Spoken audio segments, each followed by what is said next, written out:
O Senhor esteja convosco, Ele está no meio de nós.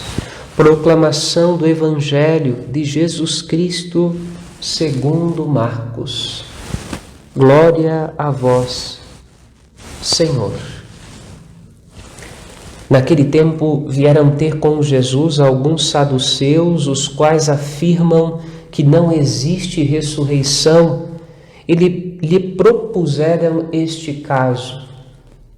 Mestre, Moisés deu-nos esta prescrição: se morrer o irmão de alguém e deixar a esposa sem filhos, o irmão deste homem deve casar-se com a viúva, a fim de garantir a descendência do seu irmão.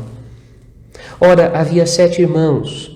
O mais velho casou-se e morreu sem deixar descendência. O segundo casou-se com a viúva e morreu sem deixar descendência. E a mesma coisa aconteceu com o terceiro. E nenhum dos 7 deixou descendência.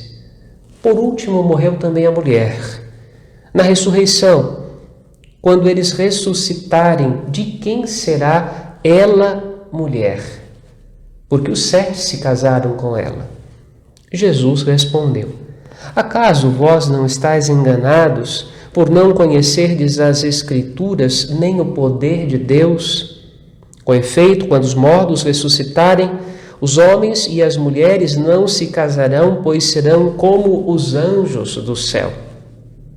Quanto ao fato da ressurreição dos mortos, não lestes no livro de Moisés, na passagem da sarça ardente, como Deus lhe falou: eu sou o Deus de Abraão, o Deus de Isaque, o Deus de Jacó? Ora, ele não é Deus de mortos, mas de vivos. Vós estáis muito enganados. Palavra da salvação. Glória a vós, Senhor. Que as palavras do Santo Evangelho perdoem os nossos pecados, assim seja.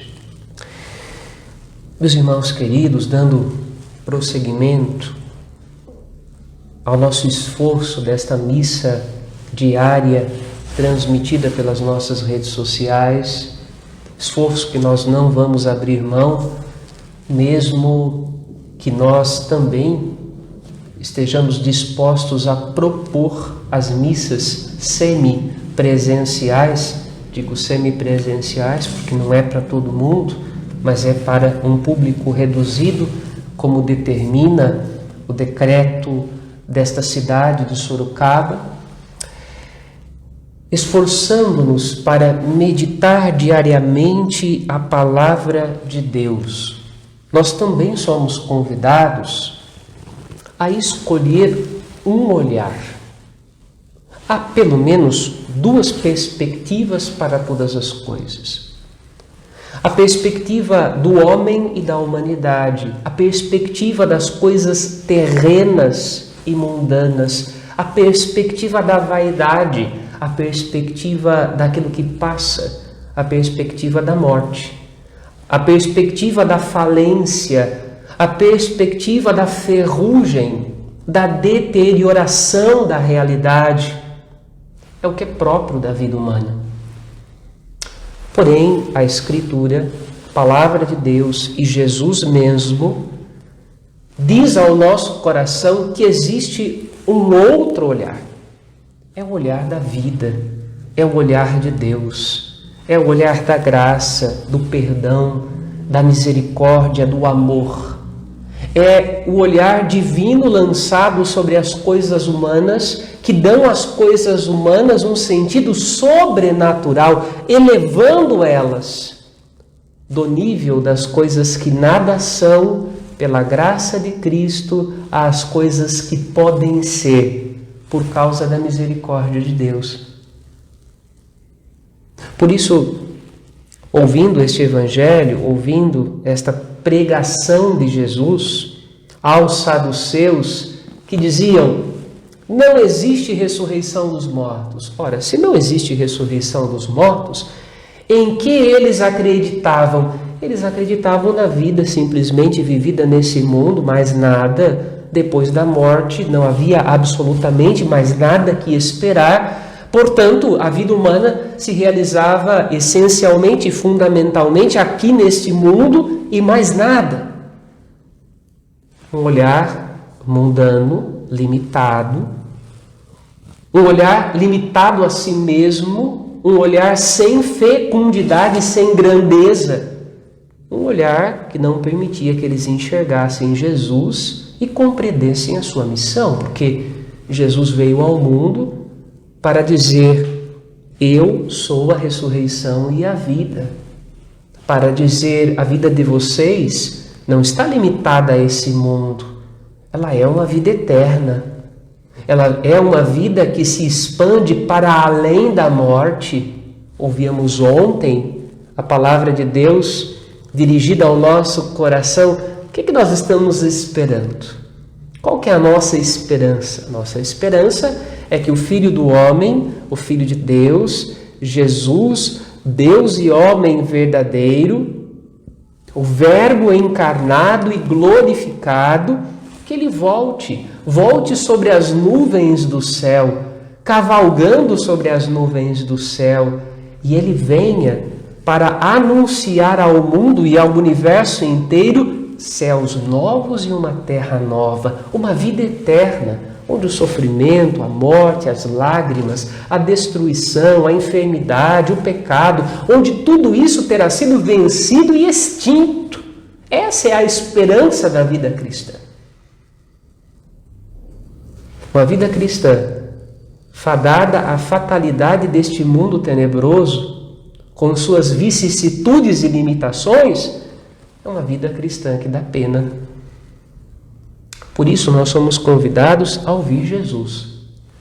E eu gosto sempre de dizer, nas minhas pregações, e digo a você que me ouve agora ou em outro momento da reflexão desta palavra de Deus, do dia de hoje, desta quarta-feira, memória dos mártires da igreja, peço, não acredite em mim, acredite na palavra de Deus. Vá ao Evangelho, ouça Jesus dizendo: ora, se Deus, na sarça ardente, falou a Moisés: eu sou o Deus de Abraão, de Isaque e de Jacó. Deus não é Deus dos mortos, mas dos vivos, porque todos vivem para Ele. Vós estáis muito enganados, se permaneceis nas vossas ideias humanas. Dois olhares, um olhar terreno e um olhar sobrenatural. Sem o olhar sobrenatural, nós não sabemos dizer em quem colocamos a nossa fé. Na verdade, colocamos a nossa fé em nós mesmos e estamos fadados ao fracasso. Com um olhar sobrenatural, colocamos a nossa fé em Cristo, na sua graça, no seu amor, na sua fidelidade e na sua misericórdia. Por isso temos esperança. Nossa esperança não vem de nós.